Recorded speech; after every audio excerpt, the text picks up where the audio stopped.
কিন্তু আমার কথা কেউ কানে পাত্তাই দিল না। সো এখন আমি তীব্র যদি এক বাপের বেটা হই, এই কাজটা আমাকে দিয়ে দ্বিতীয়বার আর আমার বাপেও করাতে পারবে না। প্রয়োজনে জবটাই ছেড়ে দেবো, কিন্তু একটা কাজ আমি অন্য কারো ভুলের জন্য দ্বিতীয়বারে হাত লাগাতে পারবো না। তীব্র, মাথা ঠান্ডা করো, দেখা যাক ঘটনা কত দূর যায়। এতগুলো ফোর্স নিয়েও এরকম একটা ব্লেন্ডার হয়ে গেল কি করে? সেটা আপনাদের কর্মীরাই ভালো জানে। ওখানে কি সিনিয়র ইরফান সাহেব আছে এখনো? হয়তো। আমি যাচ্ছি, ওদিকে দেখি কি হয়। আপনি নিশ্চিন্তে ঘুমান স্যার। ফোন রেখে দিয়ে বসে রইল। কিছুক্ষণের মধ্যে পৌঁছে গেল স্পটে। এসে দেখে সবার মধ্যে একটা উত্তেজনা চলছে। ইরফান শেখ যে এত লটরপটর করে সেও মুখ চুপসে দাঁড়িয়ে আছে। কিন্তু একটা ব্যাপার দেখে তীব্রর মেজাজ সেই গরম হলো। বোকার মতো সবাই এক জায়গাতেই খোঁজাখুঁজি চালাচ্ছে। মিশন তো এতক্ষণে পুরো এরিয়া ত্রিসীমানা পেরিয়ে গেছে। এত রাত্রে কোনো লঞ্চ স্টিমারও দেখতে পাচ্ছে না এদিকে। তীব্র আরেকটু দূরে এগিয়ে গিয়ে সবাইকে খোঁজাখুঁজি করতে বলল। খোঁজাখুঁজির কিছু ডিরেকশন দিয়ে ওখান থেকে চলে গেল। খামোখা এদের সাথে সময় নষ্ট করে লাভ নেই। ভালো মতোই জানে ক্রিমিনালকে হাজার খুঁজলেও আজ রাতে অন্তত পাওয়া যাবে না। মিশন অনেকটা দূর এক ডুবেই পেরিয়ে গেছে। নিঃশ্বাস আটকে আসার ফলে হালকা করে মুখটা পানির থেকে বের করে লম্বা নিঃশ্বাস নিয়ে আবারও ডুব দিল। অনেকক্ষণ পর বুঝতে পারল নদীর গভীরে এসে গেছে। আশেপাশে কোনো তীর দেখা যাচ্ছে না। তার মানে যে ব্রিজ থেকে ঝাঁপড়েছিল সেটা নদীর একটা ছোট্ট শাখা ছিল মাত্র। এখন মিশন আসল নদীর বুকে এসে গেছে। ডানার ব্যথাটা আস্তে আস্তে অনুভূত হচ্ছে। পানি থেকে মাথা বের করে এদিক ওদিক দেখার চেষ্টা করছে কোনো নৌকা, ট্রলার, স্টিমার, ফেরি কিছু একটা দেখতে পায় কিনা। অনেকক্ষণ অপেক্ষার পর বালি বহন করে নিয়ে যাচ্ছে একটা ট্রলার দেখতে পায়। মিশন কৌশলে ট্রলারের এক প্রান্তে উঠে বসে। একজন কর্মী সে ট্রলারের গতিবেগ নিয়ন্ত্রণ করছে। মিশনকে দেখে ভয় পেয়ে যায়। এভাবে চলন্ত ট্রলারে শেষ রাতে উঠে বসলো ভূতের মতো। ট্রলারের হালকা আলোতে মিশনের চোখ জ্বলজ্বল করছে। এটা দেখেই লোকটা ভয়ে কাবু হয়ে রইল। মনে হচ্ছে সেন্সলেস হয়ে যাবে। ভূতেরা আগুন দেখে ভয় পায় জেনে একটা সিগারেট ধরালো, কিন্তু তাতেও কিছু না হয় ভয়ে বরফ হয়ে রইল। মিশন নিজের মতো চুপচাপ বসে বড় বড় শ্বাস নিচ্ছে নীরবে। ভয়ে তাড়াহুড়ো করে ট্রলারের স্পিড আরো বাড়িয়ে ঘাট খুঁজতে লাগলো। লোকটার সাথে আরেকজন কর্মী ছিল, কিন্তু সে চাদর মুড়ি দিয়ে ঘুমোচ্ছে।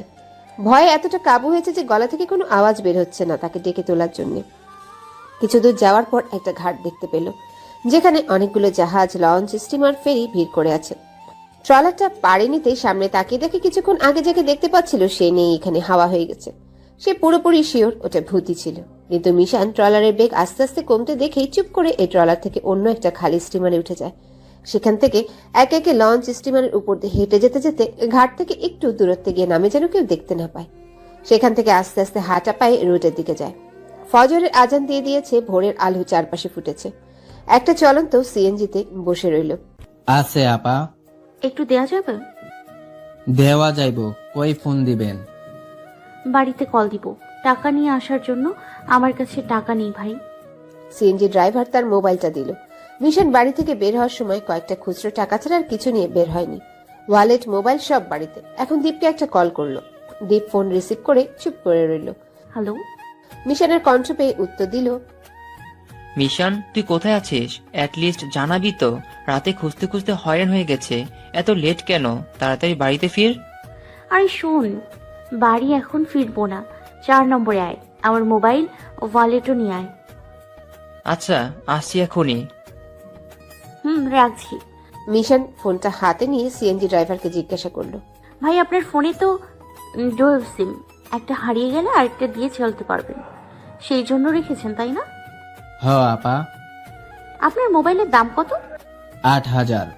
ও আচ্ছা ভাই, ফোনটা একটু পরে দিই, বাসা থেকে কল দেবে একটু পর। আচ্ছা। ধন্যবাদ ভাই। এই সময় আপনার শরীর ভেজা কেন? আমি সেনাবাহিনীর লোক, ক্যান্টনমেন্টে গিয়েছিলাম। আসার সময় পানিতে পড়ে গিয়েছিলাম ভাই। জামা কাপড় কিছু নাই সাথে, এখন জামা চেঞ্জ করতে যাইতেছি। বাসাটা দূরে, তাই বাসার লোককে গিয়ে আসতে বললাম যেন তাড়াতাড়ি ফিরতে পারি। ও আচ্ছা, শীত লাগছে তাই না? তা তো লাগছেই। গা থেকে ভেজা জ্যাকেটটা একটা বড় ম্যানহলে ফেলে দিতে গিয়েও ফেলে দেয়নি, কারণ 2 হাতের বিচ্ছিন্ন হ্যান্ডক্যাপ যেন দেখা না যায় সেজন্য। একদিকে ঠান্ডা, তার উপর বাম হাতের ডানায় গুলি লাগায় হাতটা ব্যথা হয়ে আছে। গায়ে জ্বর উঠে গেছে, কিন্তু কিছুই করার নেই। মুহূর্তে নিজেকে স্বাভাবিক স্থানে রাখতে হবে। সিএনজিওয়ালার মোবাইলে কি কি ডায়াল করে যেন সিম কার্ডটা অফ করে দিল, একদম অকেচো করে দিল। এই নাম্বার উঠাতে গেলে অন্য ভোটার আইডি কার্ড ব্যবহার করে উঠাতে হবে। যে সিমটার মালিক হবে অন্য কেউ। ছোটখাটো ব্যাপারগুলোতে খুব বেশি সতর্ক থাকে, কারণ ছোটখাটো ভুলে বড় বিপদ আসে। একটা জায়গায় এসে গাড়ি থামাতে বলল। মিশান সেখানে নেমে দাঁড়িয়ে রইল। কিছুক্ষণ পর দ্বীপ এলো। জ্যাকেট পরা, উইন্টার হ্যান্ড গ্লাভস পরা, মাংকি টুপির সাথে মাফলার দিয়ে নাক মুখ আটকে এসেছে। চারিদিকে বেশ কুয়াশায় পড়েছে। এসে 1000 টাকার নোট ড্রাইভারকে দিল, সাথে মিশান মোবাইলটাও দিল। বাংতি নাই তো আমার কাছে। ভাঙতি লাগবে না, আপনি নিয়ে যান এটা। সিএনজি চলে যাওয়ার পর মিশান আর দ্বীপ হেঁটে একটা গলির ভেতরে ঢুকলো। দ্বীপ মিশানের হাত ধরতে যাবে, তখনই দেখে ওর গা পুরো গরম, জ্বরে গা পুড়ে যাচ্ছে। মিশান, তোর গা তো জ্বরে পুড়ে যাচ্ছে, কষ্ট হচ্ছে না? হাঁটছিস কি করে? আরে বলছি সব জায়গা মতো আগে পৌঁছে নেই। ছোট বড় কয়েকটা গলি পেরিয়ে একটা নির্জন স্থানে এলো দুজনে। পুরাতন একটা দালান সেখানে। সেই দালানের একটা ফ্ল্যাটে ঢুকলো। এটা একটা ফ্যামিলি ফ্ল্যাটে ছিল, ভেতরে সবকিছুই আছে। বাইরে থেকে ভাঙাচোরা হলেও ভেতরে একদম ইনটেক। ভেতরের পরিবেশ দেখে বোঝা গেল এখানে ওদের আসা যাওয়া প্রায় সময়ই হয়। মিশান ভেতরের রুমে গিয়ে ড্রেস চেঞ্জ করে। দীপ একটা টেবিলের সামনে চেয়ার টেনে বসে রইল। মিশান ড্রেস চেঞ্জ করে দীপকে ভেতরে আসতে বলল। একটা খাটে বসতে বসতে দীপ বলল, বুলেটটা বের করে দে, হাতটা ব্যথা করছে খুব। দীপ উত্তেজিত হয়ে বলল, বুলেট লেগেছে? মিশান, কেয়ারফুলি চললে তোর কি হয় বলবি আমাকে? আরে ধুর, আনফরচুনেটলি হয়ে গেছে। শালাকে সেদিনই মেরে ফেলা উচিত ছিল। কিভাবে? কি হলো? মিশান সবটা খুলে বলল দীপকে। রাত থেকে কি কি ঘটনা ঘটেছে। দীপ ফার্স্ট এড বক্স নিয়ে মিশানের বুলেটটা বের করে দিল। বুলেট লাগার পর যতটা না ব্যথা করছিল, এখন তার থেকে 1000 গুণ ব্যথা করছে। শরীর থেকে অ্যালকোহলের রেশটাও শেষ হয়ে গেছে, যার ফলে সব মিলিয়ে ব্যথাটা অসহনীয় হয়ে গেছে। ব্যথাটা কোনোভাবেই সহ্য হচ্ছে না। মিশান, পেনকিলারটা খা, একটু পর ব্যথা আস্তে আস্তে কমতে থাকবে। ব্যান্ডেজ আগেই করিস না, অ্যালকোহল ঢেলে দে একটু। এটা খেলে আর ঢেলে দিলেই ব্যথা কমে যাবে। মেডিকেল সায়েন্স তুই বেশি জানিস নাকি আমি? খালি পেটে অ্যালকোহল ব্লাস্ট হবে। হালকা কিছু খেয়ে নে, তারপর ওষুধ খা, এরপর শুয়ে থাক। এই অবস্থায় তো বাড়িতেও যাওয়া যাবে না। মা বাবার সামনে কি স্বাভাবিকভাবে দাঁড়াতে পারবি? তাহলে চল। না, বাড়ি যাব না কয়দিন। বাড়িতে জিজ্ঞেস করলে বলিস আমাকে তুই একটা মেডিকেল ক্যাম্পেইনে পাঠিয়েছিস। এখানেই থাকবি? না, জ্বরটা একটু কমলে এক জায়গায় যাব। কোথায়? জানি না, অবস্থা বুঝে জানাবো তোকে সময় মতো। যাওয়ার আগে কিছু খুচরো টাকা দিয়ে যাস। আমার ওয়ালেট, মোবাইল সব বিছানার উপর রেখে দিয়ে যা। ঠিক আছে, তুই এই বেলাটা শুয়ে থাক আর বেরি হোস না।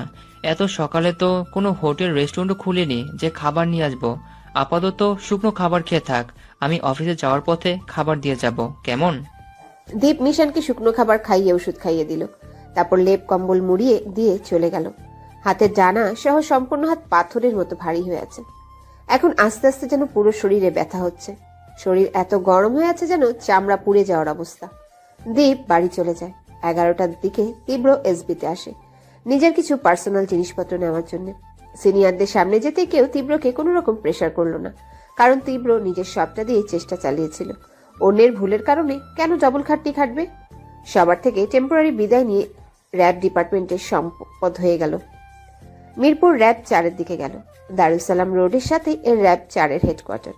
ভেতরে গাড়ি ঢোকার পর তীব্র গাড়ি থামালো। এমন সময় দালানের ভেতর থেকে বেরোচ্ছিল এক পরিচিত মুখ। একজন সুন্দরী মায়াবতী যুবতী নারী, সাদা রঙের শাড়ি পরা। তীব্রকে দেখে সে ওর দিকে আসতে নিল। অতীতে এই নারী তীব্রর ক্যাডেটের জুনিয়র স্টুডেন্ট ছিল, নাম দীপ্তি। বর্তমানে এটা তীব্রর মাইনর এক্স। কেমন আছো তীব্র? ভালো, তুমি? দীপ্তি মলিন হেসে উত্তর দিল। আলহামদুলিল্লাহ। তীব্র জিজ্ঞাসু দৃষ্টিতে তাকিয়ে বলল, তুমি এখানে? ভাইয়ের কাছে এসেছিলাম, দরকার ছিল একটু। তোমার হাজবেন্ড কি করে? দীপ্তি অপ্রস্তুত হাসি দিয়ে উঠল। হাসছো কেন? হাজবেন্ড কি করে আমি কি করে বলবো? আমি কি বিয়ে করেছি? হোয়াট, তুমি এখনো বিয়ে করোনি? কেন বিয়ে করিনি এটা আবার জিজ্ঞেস করো না, কারণটা তুমি ভালো করেই জানো। অতীত ধরে এখনো বসে আছো তুমি? কিসের এত ব্যস্ততা তীব্র তোমার? 2 বছরে একটা খোঁজও নাওনি।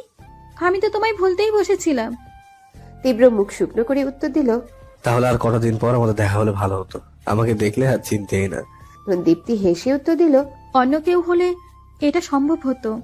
তীব্রর ভেতর হয়তো কোনো চাপা কষ্ট জাগ্রত হয়ে উঠল। আকাশের দিকে তাকিয়ে একটা দীর্ঘ হতাশাময় লম্বা নিঃশ্বাস ছেড়ে দীপ্তির দিকে ফিরে বলল, এনিওয়ে, কোথায় আছো এখন? হলিক্রোশ। বাহ, বিরাট পজিশনে আছে দেখছি। সবই তোমার মোটিভেশনের ফল। আচ্ছা দীপ্তি, আমি তো আজই এলাম র্যাব রোস্টিং এ। তোমার ভাইও যেহেতু এখানে, সবার এসো, সময় করে কথা হবে। এরকম কিছু কাজ আছে, প্লিজ মাইন্ড করো না। ইটস ওকে, আমারও পৌঁছতে হবে, ক্লাস আছে, পরে দেখা হবে। আল্লাহ হাফিজ। তীব্র ফর্মালি হাসি দিয়ে বলল। আল্লাহ হাফেজ। দুজন দুদিকে গেল। তীব্র ভেতরে প্রবেশ করলো। সবাই খুব সম্মান দেখালো। সবাই ওকে আগে থেকেই চিনে। তীব্র এর আগেও এখানে এসেছে। তীব্র ভেতরে গিয়ে নিজের কাজের সাথে অভিযুক্ত হলো। কয়েকজন সদস্য নিয়ে একটি টিম গঠন করলো। একটা অভিযানের পুরো প্ল্যানের ম্যাপ আঁকলো দুরাত ভরে। ব্রেনের উপর প্রচুর প্রেশার যাচ্ছে। এসবিতে একটা বারও খবর নিয়ে দেখে না ওদিকের কি অবস্থা। তবে রিফাত কৌতূহলবশত খোঁজ নেয়, আর যা জানে তীব্রকে জানায়। এ ব্যাপারে শোনার মতো বিন্দুমাত্র ইন্টারেস্ট তীব্রর মধ্যে নেই। ও চাইলে এবার সহজেই মিশনকে ধরিয়ে দিতে পারবে, কিন্তু দেবে না। কারণ ডিপার্টমেন্টের কিছু অফিসারের শরীরে জং ছাড়ানোর জন্য তীব্রর মুখ বন্ধ রাখতে হবে। পরে সময় মতো মুখ খুললেই হবে। এদিকে মিশনের জ্বর এই কবে তো এইবারে আপ ডাউনের মাঝামাঝি আছে। দীপ তাপসিন মিশনের দেখাশোনা করছে। দিনে কয়েকবার মামি ফোন করলে কণ্ঠস্বর স্বাভাবিক করে কথা বলে ব্যস্ততা দেখিয়ে কল কেটে দেয়। মামি জানে দীপ ওকে মেডিকেল ক্যাম্পেনে পাঠিয়েছে। আসলে সত্য তো কেবল দীপ আর তাপসিনই জানে। 4 দিনের মাথায় মিশন শরীর নিয়ে উঠতে পারে, চলাফেরা করতে পারে। আস্তে আস্তে শুয়ে বসে প্ল্যান করে কিভাবে তীব্রকে শেষ করে দেওয়া যায়। কেন যেন মনে হচ্ছে তীব্র এখনো মুখ খুলেনি। মুখ খুললে এতক্ষণে অভিযান চালিয়ে বের করে ফেলতো। এটা ভেবেই স্বস্তি পাচ্ছে। কিন্তু যেভাবে হোক তীব্রকে ওর সরিয়ে দিতে হবে দুনিয়া থেকে। সন্ধ্যাবেলা একটা 22 তলা টাওয়ারের উপর তীব্র দাঁড়িয়ে আছে। কিছুক্ষণ পর রিফাত তীব্রর পিছনে এসে দাঁড়ালো। রিফাত, জি স্যার। পরচর্চা খুব খারাপ জিনিস, জানো তো? জি স্যার। কি অদ্ভুত, তাই না? মানুষ বড় কোনো বিশ্বাসঘাতকতা করার আগে বিশ্বাস অর্জন করে। Right sir. সেজন্য আমি কখনো কাউকে বিশ্বাস করি না, যার ফলে ধোকাও কম খাই। আর কেউ যদি ভাবে আমার সামনে দাঁড়িয়ে আমার ওপর দিয়ে চালাকি করবে, তাহলে আমার মেজাজটা যে হাইপার হয়। বরাবরই যেহেতু আমার রক্তে তেজস্ক্রিয়তা একটু বেশি না, তাই তাকে দুনিয়া থেকে সরানো না অব্দি আমার শান্তি হয় না। ভাবো একটা বার, তার সাহস হয় কি করে ঘোড়া ডিঙিয়ে ঘাস খাওয়া? হ্যাঁ। রিফাত কথাটা শুনে থমকে গেল। ভেতরে কোনো এক অজানা ভয় কেড়ে বসলো। স্যার। তীব্র বাঁকা হাসি দিয়ে সিগারেট টানতে টানতে রিফাতকে গান পয়েন্টে রাখলো। গান পয়েন্টে থেকে রিফাত প্রচুর পরিমাণে ভয় পেয়ে যায়। তীব্র বাঁকা হাসি দিয়ে গান সরিয়ে নেয়। কিছু কিছু জায়গায় আমি মানুষকে সুযোগ দিই, তোমাকেও দিচ্ছি। 2টো অপশন দিচ্ছি তোমাকে। 1, তোমার কুকর্মের কথা সবার সামনে স্বীকার করবে। এতে কি হবে জানো? তোমার মৃত্যুর ডেটটা একটু পিছবে, আর তোমার পরিবার তোমার জন্য লজ্জায় শেষ হয়ে যাবে। লোকের কাছে কথা শুনতে হবে। তোমার পেনশনের টাকা, মাসিক রেশন এগুলো অফ হয়ে যাবে, যার ফলে তোমার পরিবার না খেয়ে রাস্তায় নামতে হবে। আর 2, এক্ষুনি তুমি আমার সামনে সুইসাইড করবে। এতে কি হবে জানো? তোমার কুকর্মগুলো তোমার সাথে আত্মহত্যা করবে। তোমার কবরের মাটিতে দেহের সাথে গোপনীয়তাও চাপা পড়বে। তোমার পরিবারের মান সম্মান নষ্ট হবে না, পেনশনের টাকা আর রেশন এগুলো বন্ধ হবে না। রিফাত সোজা তীব্রর পায়ে ধরল। কাঁদতে কাঁদতে বলল, স্যার সরি স্যার, আমায় ক্ষমা করে দিন। আমি সব খুলে বলবো আপনাকে, যা যা জানি সব বলবো আপনাকে। প্লিজ স্যার ক্ষমা করে দিন, একটা সুযোগ দিন, আমি শুধরে যাব স্যার। আমাকে মারার জন্য কত টাকা পেয়েছো? 10 লাখ অ্যাডভান্স দিয়েছিল স্যার, কাজ শেষ হলে আরো দেবে বলেছিল। ওরে বাবা, তুমি তো ভাই আমার থেকে বড় লোক হয়ে গেছো। আমার যে সিক্রেট ডকুমেন্টগুলো সেগুলো পাচার করে কত পেয়েছিলে? 6 লাখ। কিন্তু রিফাত, আমি যদি তোমায় ছেড়ে দিই তাহলে ওরা তোমাকে ছাড়বে না। তুমি তো বিশ্বাসের যোগ্যতায় রাখোনি। কি করি তো বলো তোমায় নিয়ে? ঠিক এই কারণেই আমি 2 দিন পর পর বডিগার্ড চেঞ্জ করি, যেন কারো মরতে না হয় আমার হাতে। শুধু তুমি এতদিন ধরে লাস্টিং করেছিলে, কি বলে ভাগ্য, জানো তো? রিফাত ফুপিয়ে ফুপিয়ে কাঁদতে কাঁদতে মাথা তুলে তাকিয়ে দেখে তীব্র কোমরে হাতের কবজি গেড়ে অন্যদিকে তাকিয়ে ভাষণ দিচ্ছে। এই সুযোগে রিফাত ভেতর থেকে পিস্তল বের করে উঠে দাঁড়িয়ে তীব্র দিকে কান পয়েন্ট করে। এই দৃশ্য দেখে তীব্র রাগান্বিত বা আতঙ্কিত কোনো রিয়াকশন না দিয়ে ফিক করে হেসে দেয়। বিনাশকালে বিপরীত বুদ্ধি। রিফাত একটু বিভ্রান্তিতে পড়ে গেল, হাত কাঁপছে। তীব্রর চোখের দিকে তাকাতেই ভয় হচ্ছে, কারণ তীব্রকে বধ করা এত সহজ না। তীব্রর এরকম হাসির যথেষ্ট কারণ আছে হয়তো।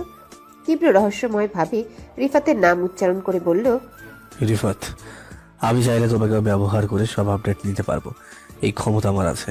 কিন্তু আমি তা করবো না, কারণ পরীক্ষায় নকল করা আর দেখাদেখি করে লেখা আমার কাছে দুটোই সমান সমান। অন্যের বুদ্ধিতে আমি তীব্র চলি না। আমার এই মাথাটা যতদিন আছে ততদিন ইনশাল্লাহ কারো বুদ্ধি, পরামর্শ, দিক নির্দেশ লাগবে না। যা করছি আর যা করবো সবটা নিজের চেষ্টাতেই। তাই তোমাকে আমার প্রয়োজন নেই। আর এখন মেন পয়েন্টে আসি। তুমি এক কাজ করো, তোমার বাড়িতে একটা ফোন দিয়ে জিজ্ঞেস করো তো তোমার ছেলে কোথায়। বাড়িতে কল দিলে ওরা বলবে ছেলে কোচিংয়ে আছে। মানে আমার ছেলের কোনো ক্ষতি করবেন না, জানে মেরে ফেলবো। আমি কি একটা বারও বলেছি ওর ক্ষতি করব? আমি তো জাস্ট বলতে চেয়েছিলাম তোমার ছেলের জীবন তোমার এই পিস্তলের মধ্যে আটকে আছে। তুমিও বুলেট বের করে দেবে, তোমার ছেলের প্রাণও বেরিয়ে যাবে। এটা শুনে রিফাতের হাত থেকে পিস্তলটা পড়ে গেল। তীব্র কিটকিটে হাসি দিয়ে বলল, gravity doesn't work until you look down. প্রবাদটা শুনেছো কখনো? তীব্র কিটকিটে হাসি হেসেই যাচ্ছে। Sir please sir, sorry sir, ক্ষমা করুন। আপনার কাছে প্রাণ ভিক্ষা চাইছি স্যার। তীব্র নীরবে মাথা নাড়িয়ে হাসতে হাসতে ছাদের রেলিং ধরে নিচের দিকে তাকায়। 22 তলার উপর থেকে নিচের দিকে তাকালে মাথা ঘুরিয়ে ওঠে। শহরের বিশাল অংশ দেখা যাচ্ছে এখানে দাঁড়িয়ে। ব্যাপারটা একটু সহজ করে দিচ্ছি, তোমাকে এত কষ্ট করে দিয়ে মারবো না। খামোখা হাত নোংরা করার মানেই হয় না। তুমি বরং এই রেলিং এর উপর দাঁড়িয়ে লাফ দাও। ভাগ্য ভালো থাকলে হাত পা ভাঙলেও বেঁচে থাকার চান্স আছে, যদিও এখানে বেঁচে থাকার চান্স 0.00001%।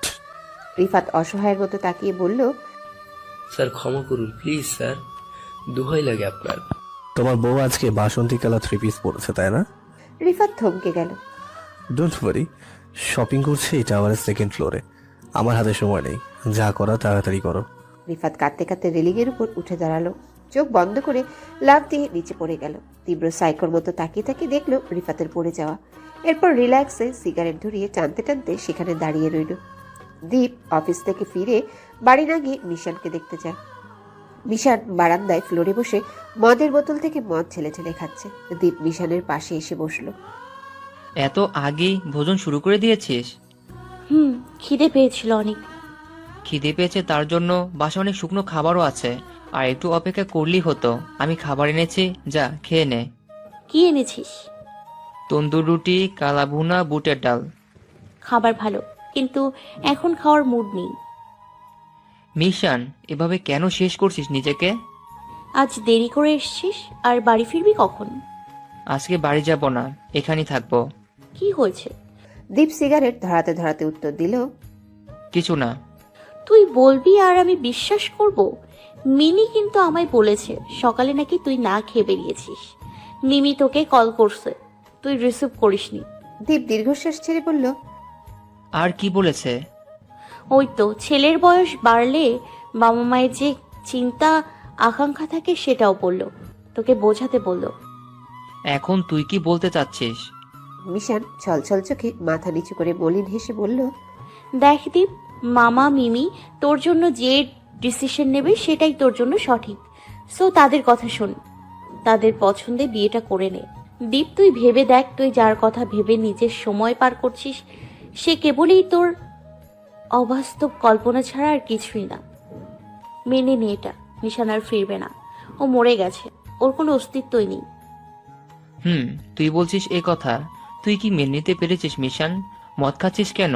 তুই কি এরকম ছিলি মিশান? কষ্ট চাপা দিয়ে রাখতে পারিস না কেন?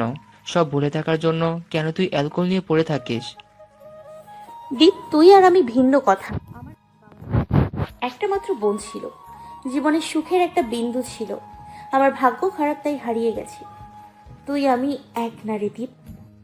নিশান আমার বিয়ে করা বউ, আমার প্রথম ভালোবাসাও। আর তুই বলছিস ওকে ছেড়ে অন্য কাউকে বিয়ে করতে ভালোবাসতে? মিশান, তুই অন্তত আমার অবস্থাটা বুঝবি। এমন নির্বোধের মতো কথা বলিস না। নিশান বেঁচে থাকলে আমি কখনোই তোকে অন্য কারোর হতে দিতাম না। আর বিয়ের কথা বলছিস, সেটা কেবল তুই আর আমি জানি, আর কেউ জানে না। এই বিয়ে ব্যাপারটা অতি তুচ্ছ। নতুন করে জীবন সাজা দীপ। মিশানের সাথে কথাই মিলছে না বলে দীপ চোখের পানি বুঝতে বুঝতে অন্য রুমে চলে গেল। মিশানও নিজের মতো আবারও ড্রিঙ্ক করায় মন দিল। এমনিতেই নিশানকে ভুলতে পারছে না, তার উপর দীপ আরো অতীত মনে করিয়ে দিল। নিচে এত এত গাড়ি, রিফাতের ডেড বডি চারিপাশে ঘেরাও করেছে। কোলাহলময় চারপাশ, পুলিশ এসেছে অনেকগুলো। পাশেই তীব্র পকেটে হাত দিয়ে দাঁড়িয়ে মৃত লাশটা দেখছে। এর মধ্যে সাংবাদিক এসে হাজির। জানাজানিও হয়ে গেল রিফাত তীব্রর বডিগার্ড ছিল। একজন সাংবাদিক তীব্রর সামনে মাইক ধরে প্রশ্ন করলো, স্যার, আপনার কি মনে হয় এটা আত্মহত্যা নাকি হত্যা? আই থিঙ্ক এটা আত্মহত্যাই হবে। কজ আমি বেশ কিছুদিন ধরে ওকে খুব ডিপ্রেসড দেখছিলাম, সব কিছুতে আনমোনায়। ওর মনটা কোথাও একটা হারিয়ে থাকতো। আজকে আমি এখানে শপিংয়ে এসেছিলাম। হঠাৎ রিফাত বলল, স্যার আমি একটু আসছি। তারপর কি হয়েছে সবাই দেখতেই পাচ্ছেন। একদল লোক নাকি বেশ ওপর থেকে পড়তে দেখেছে। তবুও দেখা যাক ময়নাতদন্তে কি রিপোর্ট আসে, মার্ডার নাকি সুইসাইড, সেটা বোঝা যাবে তখন। গুছিয়ে গুছিয়ে উত্তর দিয়ে সাংবাদিক থামিয়ে দিল। কিছুক্ষণের মধ্যেই লাশটা উঠিয়ে নেওয়া হলো। তীব্র ড্রাইভারকে গাড়ি বের করতে বলল। রিফাতকে কাবু করতে তীব্র ওকে যেসব কথা বলেছিল ওর ছেলে আর স্ত্রীকে নিয়ে, সেগুলো কেবলই রিফাতকে বিব্রত করার জন্য বলেছিল। রিফাত মনে করেছিল তীব্র ওর বউ আর ছেলেকে কিডন্যাপ করেছে, কিন্তু তীব্র এগুলো আন্দাজে ঢিল ছুঁড়েছিল রিফাতকে লাইনে আনার জন্য। বোকা রিফাত তীব্রর কথা বিশ্বাস করে গিলে নেয়। সকালবেলা তীব্র অফিস যাচ্ছিল, হঠাৎ দেখে রাস্তায় দীপ্তি দাঁড়িয়ে আছে। ড্রাইভারকে গাড়ি থামাতে বলে গ্লাস সরিয়ে মাথা বের করে দীপ্তিকে ডাক দিল।